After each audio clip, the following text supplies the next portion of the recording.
दोस्तों, आज की कहानी है जेठानी जी। आप क्यों मेरे जज्बातों से खेल रही हैं? दोस्तों, कहानी शुरू करने से पहले अगर आपने हमारे चैनल को अभी तक सब्सक्राइब नहीं किया हो तो कर लीजिए ताकि आपके पास पहुंच सके हर नया वीडियो। सिया, क्या कर रही हो? ये नीचे मम्मी जी आवाज दे रही हैं, तुम्हें सुना नहीं? प्रेरणा अपनी देवरानी के कमरे में आ बोली। वह भाभी कुछ नहीं, मैंने ध्यान नहीं दिया मम्मी जी की आवाज पर।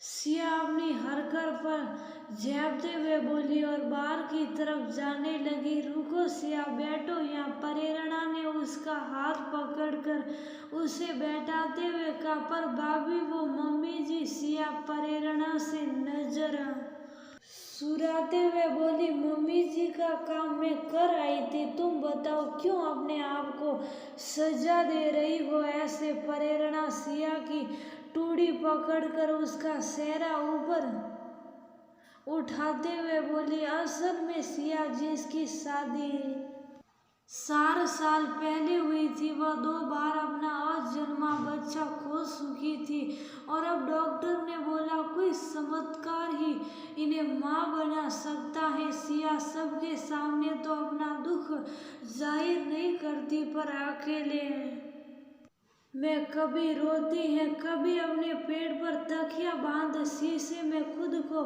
गर्भवती महसूस करती है और फिर खुद ही तकिया गिरा रोती है। हालांकि घर में सिया का बहुत ध्यान रखते हैं सब। प्रेरणा तो उसका बड़ी बहन की तरह ख्याल रखती है।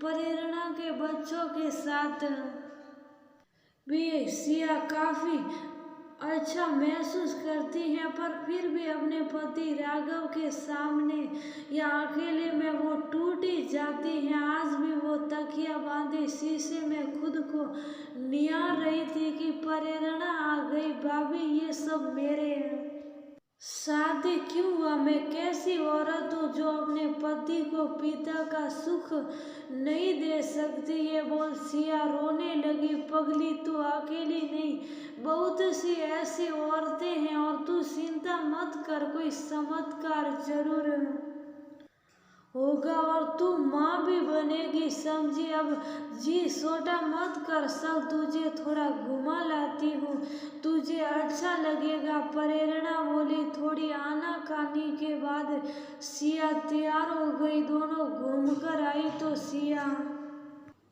थोड़ा बेहतर थी। सुनो, सिया की हालत देखते हुए मैंने एक निर्णय लिया है, अगर आप साथ दे तो। रात को प्रेरणा अपने पति रितेश से बोली। ऐसा क्या निर्णय लिया है, पहले पता तो लगे। रितेश बोला। मैं सिया के लिए एक बच्चे को जन्म देना चाहती हूँ।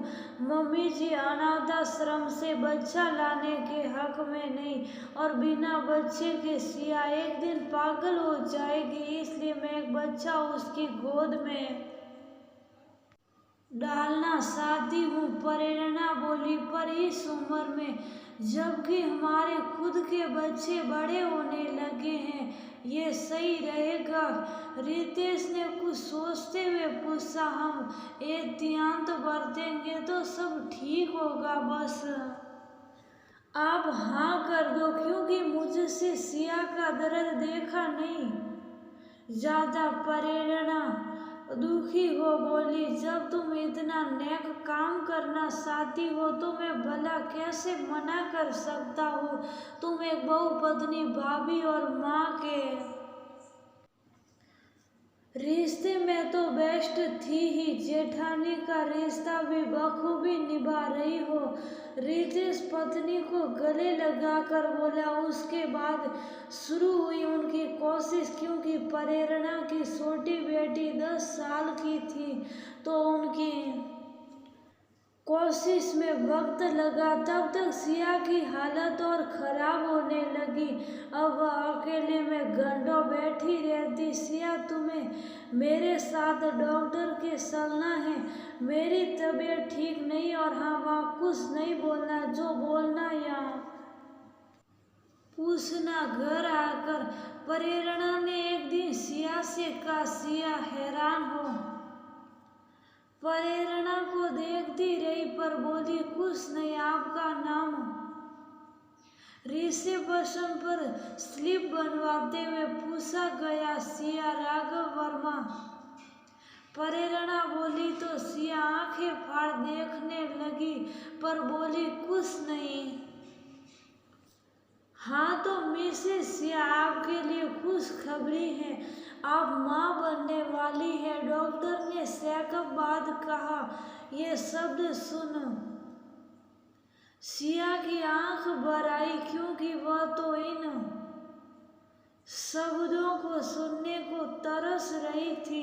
अगले पल वो निराश भी हो गई, क्योंकि माँ प्रेरणा बनने वाली थी।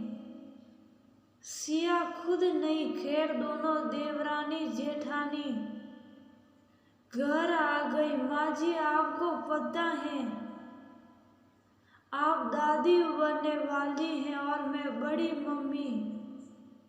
घर आ रहस्यमय मुस्कान के साथ सिया को देखते हुए प्रेरणा बोली। क्या सच में? प्रेरणा की सास निर्मला जी हैरानी और खुशी के मिले जुले भाव ले बोली। भाभी, क्यों मेरे जज्बातों से खेल रही हैं आप, या फिर मेरा मजाक उड़ा रही हैं? सिया अब चुप न रह पाई और